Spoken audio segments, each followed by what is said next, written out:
வணக்கப்பா மக்களே, மருத்துவ டிப்ஸ் தான் கொடுத்துட்ருக்கேன். ஏன்னா எல்லாருக்கும் பயன்படுற மாதிரி தான் கொடுத்துட்ருக்கேன். உங்களோட கமெண்ட்ஸில் வந்து வேறு எதுவும் கேட்கணுமா கூட மருத்துவ குறிப்பை பற்றி சொல்லுங்கள். என்னால் தெரிஞ்சதை நான் உங்களுக்கு சொல்கிறேன். இப்போ என்ன கேட்டோம்னா, ஒரு படத்துக்கு போயிட்டு வரோம், இல்லை வெளியே போயிட்டு வரோம், தலைவலி பின்னி எடுக்கும். நினைப்பீங்க, அப்பா தலைவலி எடுக்குதே, போகிற போக்கில் ஒரு மெடிக்கலில் போய் ஒரு மெட்டாசின், அனாசின், ஏன்னா இந்த மாதிரி வாங்கிட்டு போகணும். வேண்டவே வேண்டாம்.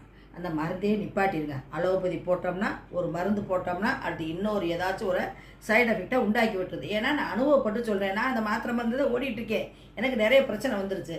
இந்த மாதிரிலாம் வராமல் இருக்கிறது ஒரு எளிய வீட்டு மருத்துவம். தலைவலி வந்துருச்சா, வீட்டுக்கு போங்க. காய்ச்சின பால் இருக்கா, ஒரு அரை ஸ்பூன் ஒரு உரகல்லில் விடுங்க. சுக்கு இருக்கா, சுக்கு எடுத்து அந்த பாலில் வச்சு நல்லா உரசுங்க. உரகல்லில் வச்சு உரசணுன்னே திக்கான பேஸ்ட் வரும். நல்லா இந்த எங்கே வலிக்குதோ அந்த ரெண்டு பக்கம் அப்படியே நெத்தியில் நல்லா அடர்த்தியாக போட்டுக்குங்க. போட்டுட்டு ஒரு இருட்டான அறையில் வந்து நல்லா தலைவாணி எடுத்துட்டு பேசாமல் படுத்துருங்க. ஒரு 1/4 மணி நேரம் தூங்கி எழுந்திரிங்களேன், தலை வலிச்சிச்சா நம்மளுக்கு தெரியவே இல்லையே அப்படிங்கிற மாதிரி நீங்கள் ஃபீல் பண்ணுவீங்க. செஞ்சு பாருங்கள். மற்றவங்களுக்கு இதை ஷேர் பண்ணுங்கள். நன்றி, வணக்கம்.